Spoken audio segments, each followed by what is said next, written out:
Señor esté con ustedes. Con tu espíritu. Lectura del Santo Evangelio según San Marcos. Gloria a ti, Señor. En aquel tiempo, uno de los escribas se acercó a Jesús y le preguntó: ¿cuál es el primero de todos los mandamientos? Jesús le respondió: el primero es: escucha, Israel, el Señor nuestro Dios es el único Señor. Amarás al Señor tu Dios con todo tu corazón, con toda tu alma, con toda tu mente y con todas tus fuerzas. El segundo es este: amarás a tu prójimo como a ti mismo. No hay ningún mandamiento mayor que estos.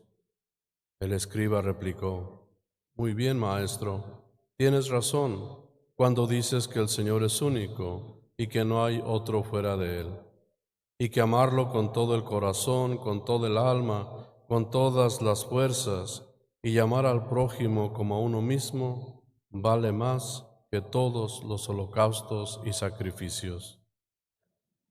Jesús, viendo que había hablado muy sensatamente, le dijo: no estás lejos del reino de Dios. Y ya nadie se atrevió a hacerle más preguntas. Palabra del Señor. Gloria a ti, Señor Jesús. Seguimos en estos días de preparación para la consagración a San José. Y hoy ya en el día número 15 vamos avanzando y conociendo más sobre este santo.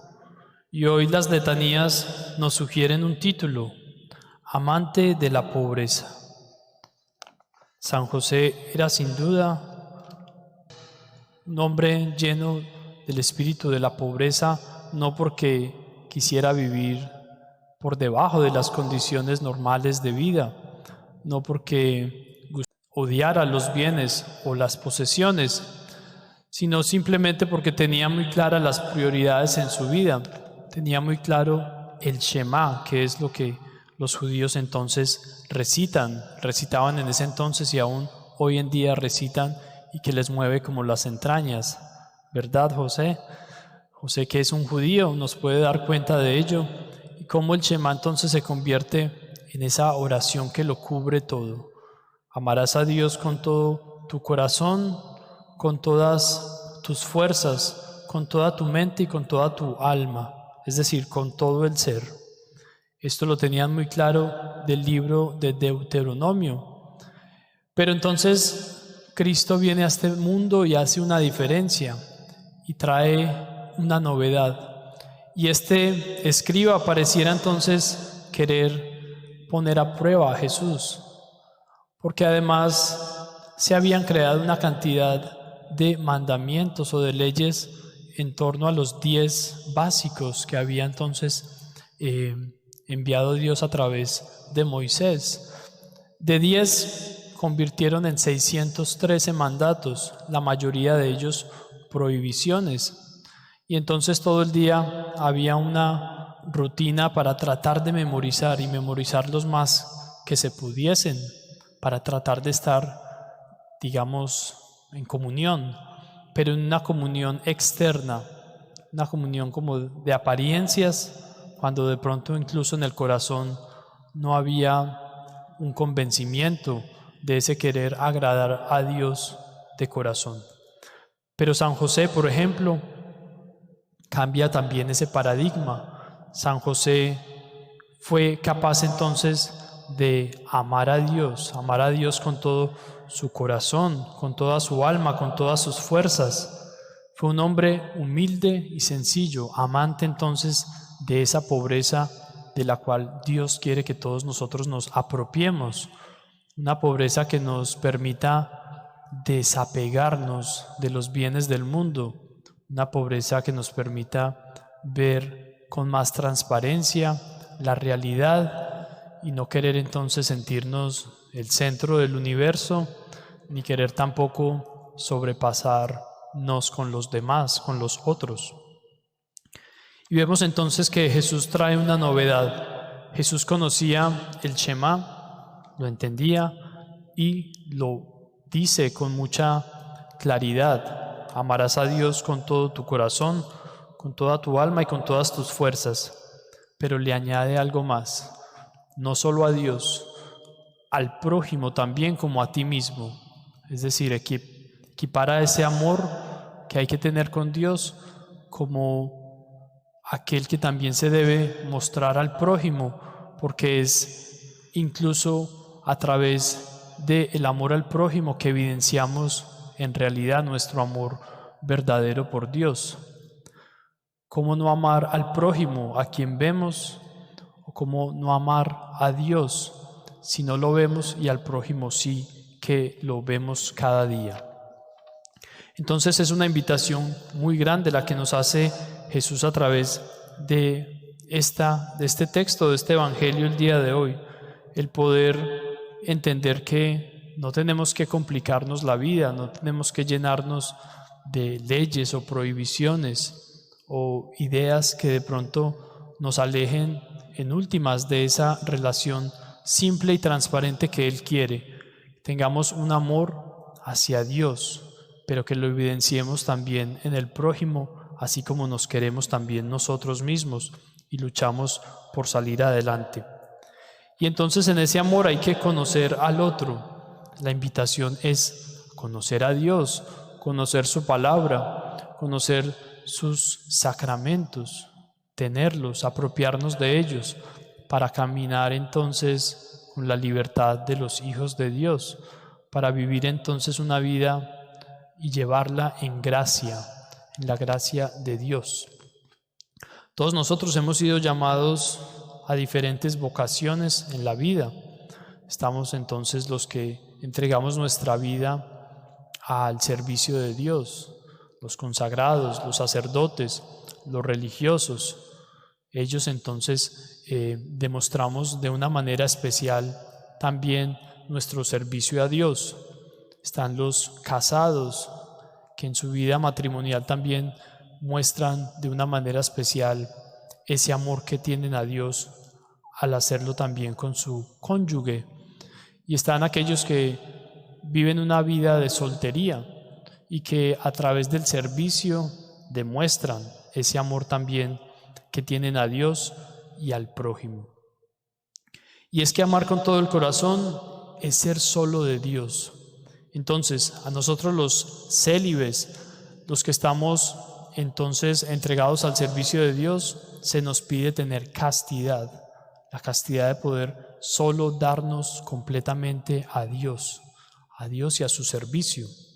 Pero en los esposos estaría entonces la fidelidad, el entregarse mutuamente, juntarse esas dos vidas, esas dos almas y convertirse en una, caminar juntos a pesar de las dificultades que puedan venir en el camino, poder llevar y sobrellevar las penas, las dificultades, también las alegrías, juntos, unidos en todo momento. Amar con todo el alma. En el alma se dice que radica la voluntad, el deseo de querer salir adelante, por ejemplo.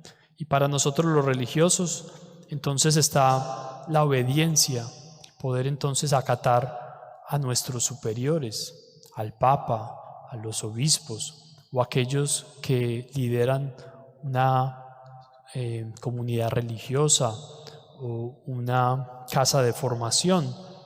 Saber entonces que esa jerarquía también representa el reino de Dios y que debemos siempre estar atentos a seguir las órdenes con obediencia.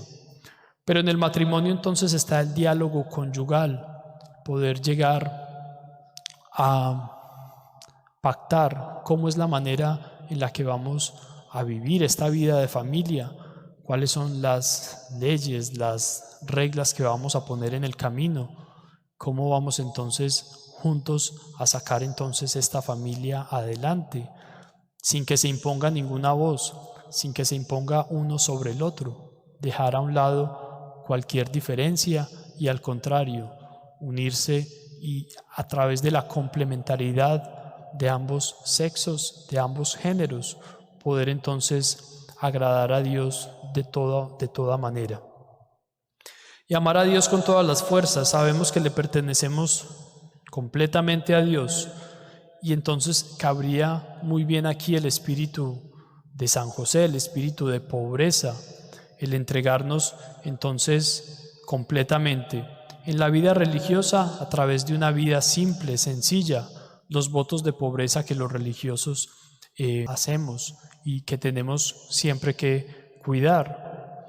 Pero también en la vida matrimonial, la sociedad conyugal, el compartir los bienes, no porque el uno trabaje y el otro no, el otro va a disponer completamente de las finanzas, por ejemplo, del hogar, sino que ya hace parte de la sociedad conyugal, hace parte de la pareja, de la familia, y eso hay que entonces que respetarlo y hay que entonces buscar maneras para que haya en todo momento un respeto de esa sociedad conyugal. San José fue entonces un experto en demostrarnos a nosotros a través de su espíritu de pobreza este amor que le tenía a Dios, al prójimo y a sí mismo. ¿Por qué? Porque de San José sabemos que escuchó a Dios, fue un hombre fiel, confió en Dios, se entregó completamente a Él, escuchó la voz del ángel, es decir, tenía una vida de oración activa que le permitía escuchar la voz de Dios, lo que Él quería a través del plan perfecto que tenía para Él, y San José pudo responder bien a ese plan. También fue entonces un hombre obediente, un hombre que seguía los ritos que el templo o la religión de este momento le pedía. Sabíamos que incluso viajaba a largas distancias para asistir a un rito religioso o para la purificación, para la presentación del niño en el templo. Y también sabemos entonces que no disponía de muchos recursos. Para el rito de la purificación se pedía entonces un pequeño cordero y él no tenía para pagar un cordero, solo tenía para 2 pichones, 2 tórtolas, que era lo más barato que se vendía en el templo y era lo único a lo que tenía acceso. Entonces también en su vida familiar experimentaron la pobreza, la privación de bienes, pero es sin duda también un elemento que les ayudó, al menos a San José, a alcanzar la santidad. Imagínense a un San José apegado a los bienes o a un San José ambicioso, pretencioso, que no quisiera trabajar la madera porque era algo sencillo o algo que de pronto no era para él, que hubiera buscado ser un recaudador de impuestos. Quizá allí se habría encontrado tentaciones, si hubiera sucumbido a el pecado, pero a través del trabajo honesto, a través del servicio y la ayuda que prestó a su familia y a la comunidad, pudo también consagrarse en santidad. Y sabemos que también honró y amó al prójimo, más concretamente a su esposa, la Virgen María. Fue fiel, fue casto, fue amoroso, entendió situaciones que en otros casos quizá otro no hubiera comprendido, no hubiera aceptado. Él dio ese paso adelante. Con esa oración que tenía a Dios, pudo entonces reconocer el valor de la mujer que tenía enfrente y el gran plan que tenía Dios a través de ese Hijo Jesucristo de salvar a toda la humanidad. Fue entonces también un hombre trabajador, un hombre consagrado al cuidado y la protección de su familia a través de su trabajo de carpintero. Y amó sin límites, sin esperar nada a cambio. Murió sin saber en últimas si verdaderamente Jesús iba a ser el Salvador, pero en su interior lo sabía, lo tenía claro, no necesitó ningún signo, ningún milagro especial o extraordinario para entregarse a esa verdad. Que esas características que hoy profesamos en San José, amante de la pobreza que nos lleva a la santidad, al desapego de lo material, de lo mundano, nos ayuden también a nosotros en esta preparación para esta consagración a amar sin límites, a amar a Dios sobre todas las cosas, a entregarnos por completo al amor al prójimo y a la vocación a la que hemos sido llamados. en el matrimonio, en la vida consagrada, en la soltería, al servicio de la iglesia y de la sociedad, y que no nos dejemos nunca llevar por el mundo. Muchos hoy quizá no vinieron a misa por irse a una fiesta de disfraces. Eso es entonces no poner a Dios en primer lugar. Eso es entonces no querer a Dios con todo el corazón, con todas las fuerzas, con toda el alma. Que nosotros que hoy tenemos esta oportunidad de alabar y bendecir a Dios, podamos seguir siendo ese ejemplo para nuestras familias, para los hijos y generaciones que vienen ahí atrás, y que aprendan del sentido verdadero del amor, en el que reconocemos que hay un Dios creador, que hay una familia en la cual se entrega el amor, y una sociedad y una iglesia en la que también podemos poner en práctica todos estos dones y talentos que hemos recibido del Padre. Así sea. Los invito entonces a que juntos recemos el Memorare a San José como parte de esta preparación para la consagración. Si tienen este panfleto, los invito a que hagamos juntos la oración del Memorare. Acuérdate, oh castísimo esposo de la Virgen María y amable protector mío San José, que jamás se ha oído decir que ninguno que haya invocado tu protección e implorado tu auxilio no haya sido consolado. Confiando plenamente en tu poder, ya que ejerciste con Jesús el cargo de Padre, vengo a tu presencia y me encomiendo a ti con todo fervor. No deseches mis súplicas, antes bien acógelas propicio y dígnate acceder a ellas piadosamente. Amén. Amén. San José, amante de la pobreza, ruega por nosotros.